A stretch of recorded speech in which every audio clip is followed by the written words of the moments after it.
Assalamualaikum warahmatullahi wabarakatuh.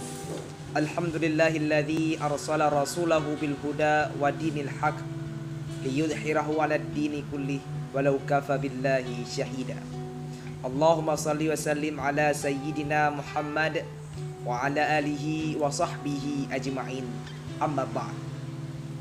Sahabatku yang dimuliakan oleh Allah Subhanahu wa taala. Jadi pada hari ini kita sudah memasuki bulan yang istimewa, yaitu bulan kelahiran Nabi besar Muhammad sallallahu alaihi wasallam.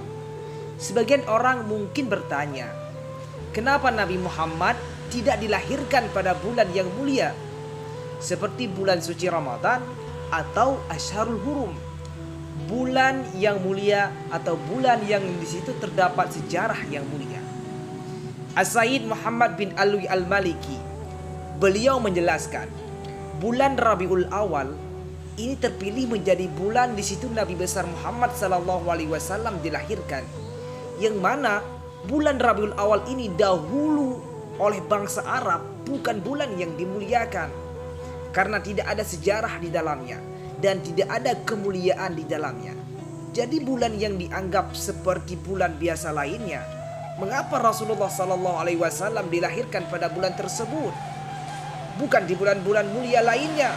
Maka dijelaskan oleh beliau, jika Nabi dilahirkan pada bulan yang suci, yaitu pada bulan Ramadan atau Asyharul Hurum, bulan Zulqa'dah, bulan Zulhijjah, Rajab, Muharram, di dalamnya terdapat banyak sejarah di mana Allah menyelamatkan para nabinya, para rasulnya.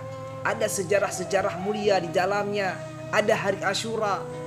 Kenapa Nabi tidak dilahirkan di Yaumil Arafah, tanggal 9 Dzulhijjah, atau hari-hari mulia lainnya, atau bulan mulia lainnya?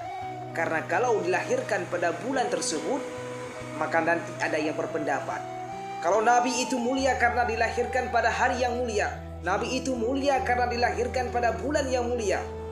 Misal, Nabi dilahirkan pada tanggal 9 Dzulhijjah atau Yaumul Arafah, maka ada yang berpendapat kalau Nabi mulia karena dilahirkan pada hari Arafah.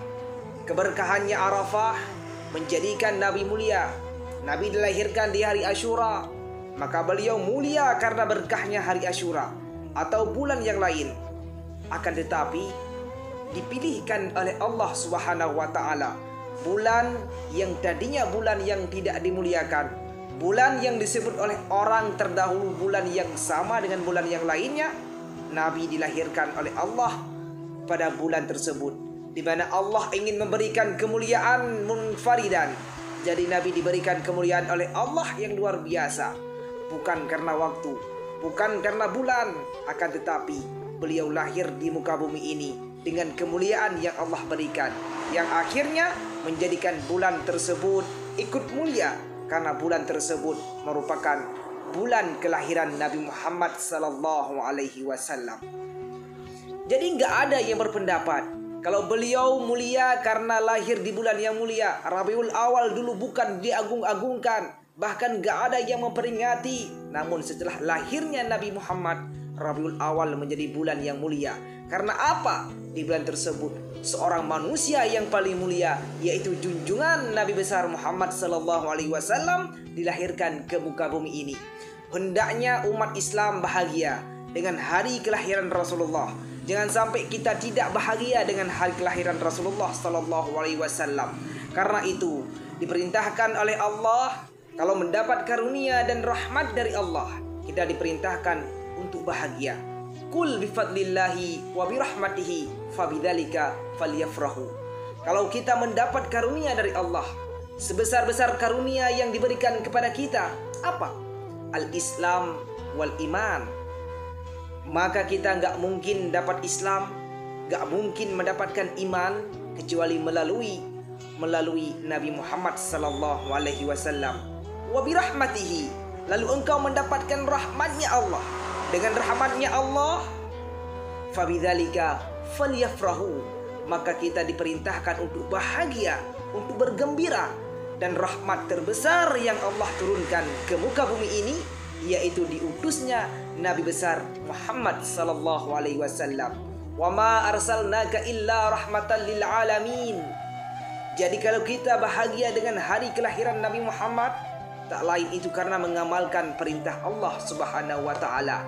Maka oleh karena itu banyak kita lihat umat muslim di seluruh penjuru dunia merayakan peringatan Maulid Nabi dengan berbagai macam cara, dengan berzikir, bersedekah, berselawat kepada Nabi, menyampaikan tausiah-tausiah tentang keteladanan akhlak Rasulullah sallallahu alaihi wasallam, dan sehingga dapat kita amalkan dalam kehidupan kita sehari-hari. Mudah-mudahan dengan memperingati momentum Maulid Nabi pada tahun ini, kita tetap menjadi insan yang bertakwa kepada Allah, terus meneladankan akhlak Rasulullah, dan kita tanamkan dalam jiwa kita, sehingga dalam kehidupan kita sehari-hari menjadi orang yang berakhlak dan beriman kepada Allah Subhanahu wa taala. Hadanallahu wa iyyakum ajmain.